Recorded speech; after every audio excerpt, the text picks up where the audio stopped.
I didn't flinch when the envelope slid across the table. His hand was steady, too steady, as if he'd rehearsed the motion. His best friend leaned back, smug, already pouring himself another glass of wine. "Women are so predictable," he'd said once, his laugh sharp and cruel. Predictable, weak, breakable. I signed without a word. The pen didn't even tremble. And when I pushed the papers back, I slid a gift-wrapped box toward them. "Merry Christmas," I whispered. That was the moment their faces began to shift, confusion tightening at the edges. They thought they'd seen the worst of me. They hadn't seen anything yet.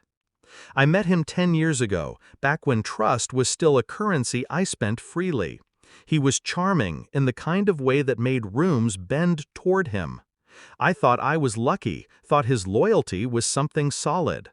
His best friend was always there, orbiting close, laughing too loud, drinking too much, playing the devil on his shoulder. Back then, I mistook it for camaraderie, a bond forged in years I hadn't lived with them. I never saw the cruelty woven into their laughter, the kind of jokes that slice at the edges of women until we're nothing but punchlines. I believed in love. That was my first mistake. It started with silence, the kind that creeps in between conversations, a pause too long, a phone turned face down on the counter.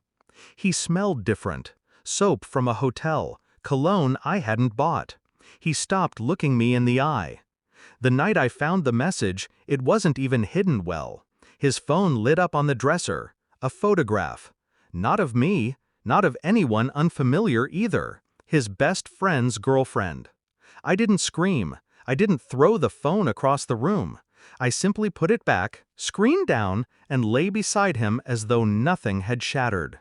That was the night I stopped being his wife. That was the night I became his reckoning. Grief sharpens into clarity if you hold it long enough. I made lists, assets, accounts, passwords he thought I didn't know. I visited a lawyer while he was at work trips. Every document he'd hidden, I uncovered. Every secret I stored away like ammunition. I didn't confront him. I fed him normalcy, smiles over dinner, soft questions about his day, the perfect mask of a wife too blind to see. Let him relax, let him underestimate. When his best friend joked that I'd crumble under the weight of betrayal, I let my lips curl into the faintest smile. They thought they were orchestrating my downfall. I was already staging theirs. By December, everything was ready. My lawyer had secured the accounts in my name. The house, the car, the investments, all transferred while he slept beside me, trusting my silence. He wanted drama, tears, rage, something to laugh about over whiskey with his friend. Instead, I gave him stillness. The dinner was his idea. Christmas with family, with friends, the perfect cover. He thought humiliation tasted sweeter when served warm with witnesses. The moment came, just as I knew it would. He slid the papers across the table, expecting the performance. His best friend leaned forward, watching, betting on my tears. But I signed. No hesitation, no cracks, just ink on paper. Then I handed them the gift. They unwrapped it together, laughter already bubbling between them. The paper tore away to reveal a leather-bound folder. Inside, copies of the bank statements, property transfers, and final divorce filings. All sealed, dated, and already approved by the court. Everything he thought he'd use against me was gone. Everything he owned was mine. His best friend's laughter died first. He read faster, his smirk dissolving into something brittle. My husband caught on slower, denial clinging to him until the final page. When the weight of it sank in, he looked up at me, eyes wide, mouth dry. "Merry Christmas," I repeated. The room fell silent, forks poised mid-air.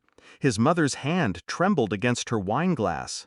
The humiliation was his, not mine, carved deep and public. I stood, smoothed my dress, and walked out without looking back. By the time they left that house, their empire of secrets was rubble. His best friend's girlfriend, she had already received her copy of the photographs that night, wrapped with a bow. The affair would cost him more than money. It would cost him the one person who still believed in his lies. People think revenge is fire, but it's not. It's ice.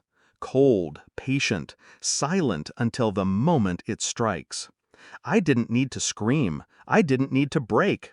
I only needed to wait, to watch them unravel under the weight of their own arrogance. He thought he'd broken me. He thought betrayal made me smaller. But betrayal didn't hollow me, it refined me. Now when I close my eyes, I don't see him. I see the look on his face when the box opened, when he realized the game had never been his. That was the moment I took everything back. And I didn't shed a single tear.